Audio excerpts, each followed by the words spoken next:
একবার বিরাজ গো মা হৃদি কমলাসনে, একবার বিরাজ গো মা হৃদি কমলাসনে। তোমার ভুবন ভরা রূপটি একবার দেখে লই মানয়নে, তোমার ভুবন ভরা রূপটি একবার দেখে লই মানয়নে কমলাসনে। একবার বিরাজ গো মা হৃদি কমলাসনে।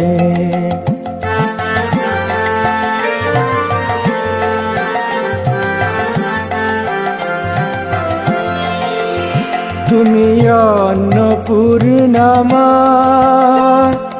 শ্মশানে শ্যামা, কৈলাসেতে উমা তুমি বৈকুণ্ঠে রমা।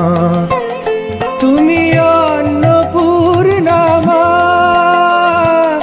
শ্মশানে শ্যামা, কৈলাসেতে উমা তুমি বৈকুণ্ঠে রমা।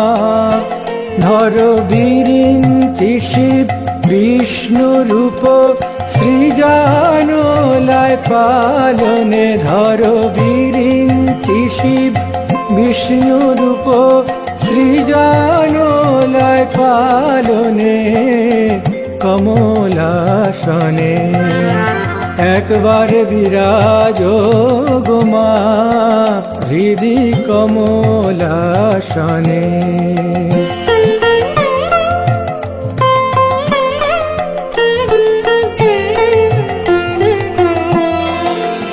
তুমি পুরুষ কি নারী বুঝিতে নারী, স্বয়ং না বুঝালে তাকি বুঝিতে পারি। তুমি পুরুষ কি নারী বুঝিতে নারী, স্বয়ং না বুঝালে তাকি বুঝিতে পারি।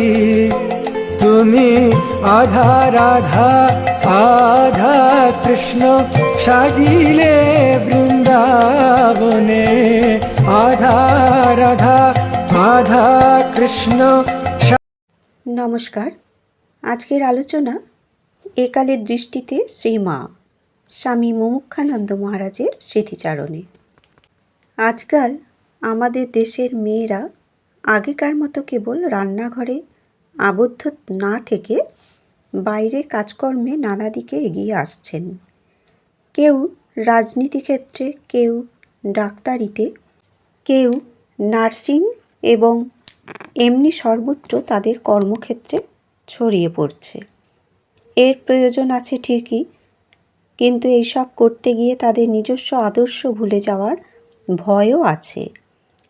সেই জন্যই মা আদর্শ জীবন দেখিয়ে গেলেন, যেন আদর্শের একটা ছাঁচ তৈরি করে রেখে গেলেন।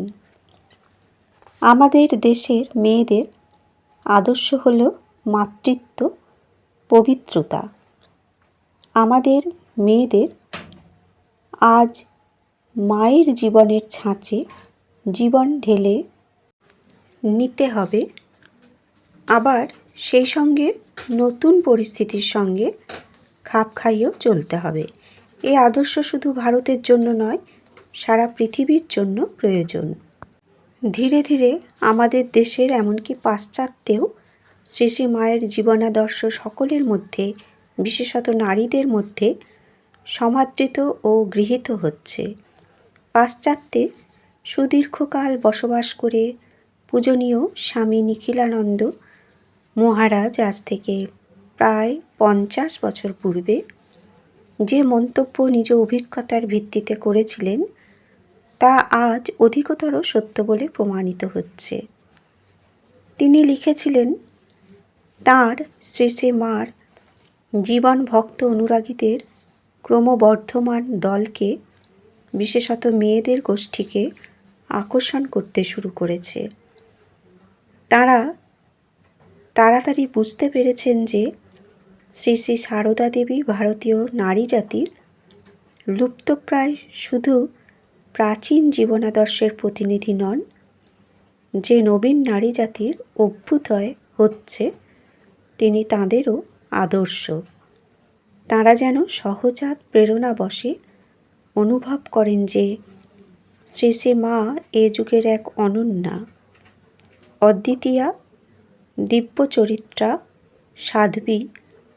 তাঁর জন্ম শুধু ভারতের নয়, সমগ্র পৃথিবীর নারীত্বকে মহীয়ান গরীয়ান করে তুলেছে। সমাজে ও সংসারে কর্মরত নরনারীর নিকট শ্রী শ্রী মায়ের জীবনের সমধিক উপযোগিতা। শ্রী শ্রী মাতা ঠাকুরানীর জীবন একালের পুরুষদের নিকটও সমভাবে শিক্ষাপ্রদ প্রেরণাদায়ী।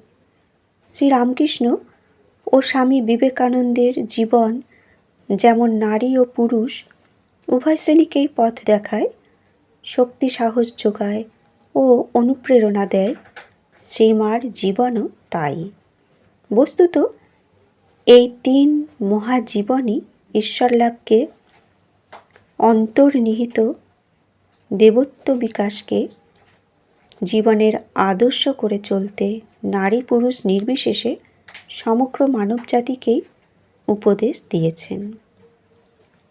তিনজনের ভাষায় ঈষৎ পার্থক্য থাকলেও আদর্শটি অভিন্ন এবং এটি সব ধর্মের গোড়ার কথা। এই আদর্শে পৌঁছানোর জন্য এই ত্রয়ী সমস্ত নরনারীকে ঈশ্বরের প্রতিমা জ্ঞানে মর্যাদা দিতে, সমানভাবে ভালোবাসতে ও সেবা করতে উপদেশ দিয়েছেন।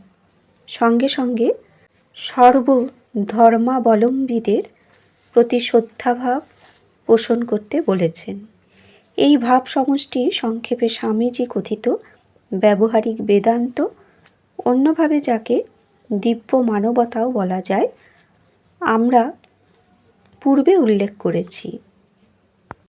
এরা তিনজনই এই ব্যবহারিক বেদান্ত বা কর্মে পরিণত বেদান্তর এ যুগে প্রতিষ্ঠা ও প্রচার করেছেন। তবে এদের প্রত্যেকের জীবন ও কর্মপ্রণালীর একটা স্বকীয়তা, একটা বৈশিষ্ট্য ছিল যা অন্য দুইজনের মধ্যে ছিল না, এটা লক্ষ্য করা যায়।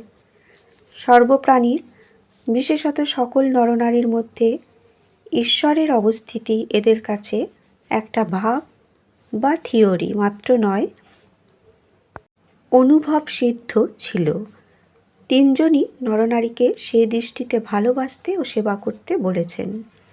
এই তিনজনই যা বলেছেন নিজেরাও তাই করেছেন। তথাপি শ্রী শ্রী মার দৈনন্দিন জীবনে এমন একটা বিশেষত্ব ছিল যা শ্রীরামকৃষ্ণ স্বামী বিবেকানন্দের দৈনন্দিন জীবনে ছিল না। অনুরূপভাবে শ্রীরামকৃষ্ণের দৈনন্দিন জীবনের বৈশিষ্ট্য স্বামীজি ও শ্রী শ্রী মায়ের জীবনে ছিল না।